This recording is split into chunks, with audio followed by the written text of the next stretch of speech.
नमस्कार, दृष्टि न्यूज में आपका स्वागत है। मैं हूं आपके साथ अंकिता। चलिए बढ़ते मुख्य खबर की ओर। ग्वालियर पहुंचे केंद्रीय कृषि मंत्री एवं किसान कल्याण मंत्री शिवराज सिंह चौहान ने कहा, कृषि भारतीय अर्थव्यवस्था की रीढ़ है और किसान उसकी आत्मा है। किसानों की सेवा हमारे लिए भगवान की पूजा है। कृषि का विविधीकरण हो और धरती आने वाली पीढ़ियों के लिए भी अन्न उत्पादित करती रहे, इसका प्रयास प्रधानमंत्री मोदी के नेतृत्व में कृषि विभाग लगातार करता आ रहा है। गेहूं हमारी प्रमुख फसल है। गेहूं अनेकों तरह की कठिनाइयों का सामना कर रहा है। जलवायु परिवर्तन, बढ़ते हुए तापमान के कारण यह आशंका व्यक्त की गई है कि गेहूं का उत्पादन घट सकता है। प्रधानमंत्री मोदी के नेतृत्व में पिछले 10 साल में लगभग 44% उत्पादन फसलों का बढ़ा है और गेहूं के उत्पादन में भी हमने नए रिकॉर्ड स्थापित किए। लेकिन आने वाले समय में हमारे सामने जो चुनौतियां हैं, उनका मुकाबला करते हुए हम ऐसी किस्मों का विकास करें जिसमें गेहूं का उत्पादन लगातार बढ़ाया जाए। बढ़ते तापमान और कम पानी में भी गेहूं कैसे उत्पादन हो और हम बढ़ा पाएं, इसकी कोशिश भी हम कर रहे हैं।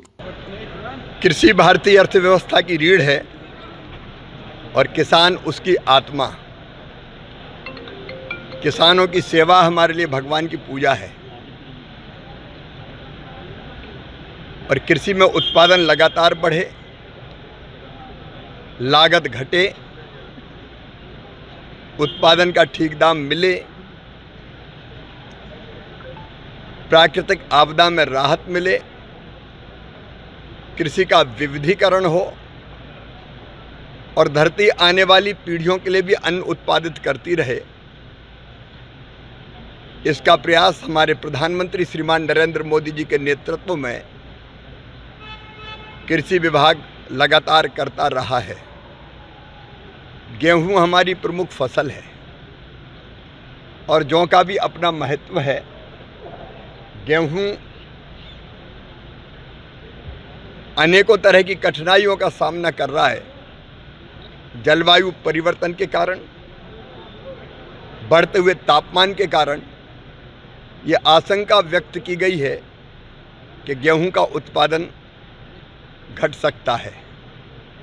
एक ज़माना वो था तब हम अमेरिका से PL 480 लाल गेहूं आयात करके खाते थे, लेकिन आज मैं अपने किसानों को धन्यवाद दूंगा, वैज्ञानिकों को प्रणाम करूंगा।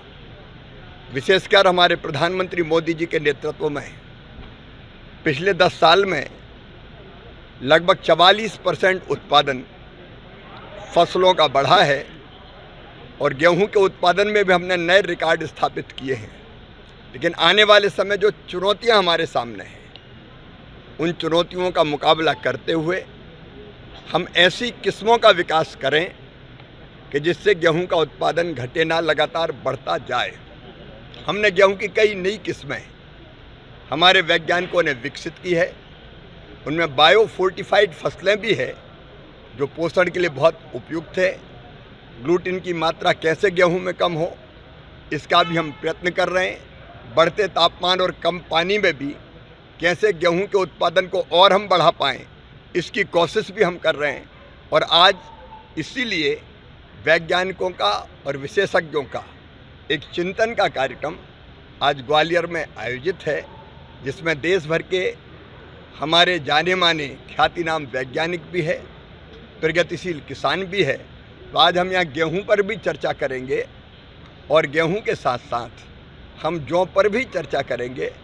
जौ एक बहुत महत्वपूर्ण फसल है पोषण की दृष्टि से, जिसका अत्यंत महत्व है। हमारे रबी के पूरे प्लान को करने के लिए 2 फसलों का चक्र मुख्यतः है, खरीफ का और रबी का। तो रबी में हम कैसे फसलों का बेहतर उत्पादन करें, इसके लिए रबी कॉन्फ्रेंस 14 और 15 सितंबर को हमने दिल्ली में बुलाई है। राज्य सरकारों के कृषि मंत्री और सारे अधिकारी, विशेषज्ञ और केंद्र सरकार के सारे अधिकारी, वैज्ञानिक, विशेषज्ञ सब उन पर विचार करेंगे।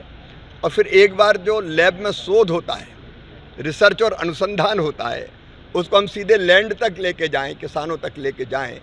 इसके लिए पहले विकसित कृषि संकल्प अभियान हमने खरीफ की फसल के लिए भी चलाया था। अब रबी की फसल के लिए भी 3 अक्टूबर से विकसित कृषि संकल्प अभियान प्रारंभ होगा, उसकी तैयारी भी हम कर रहे हैं।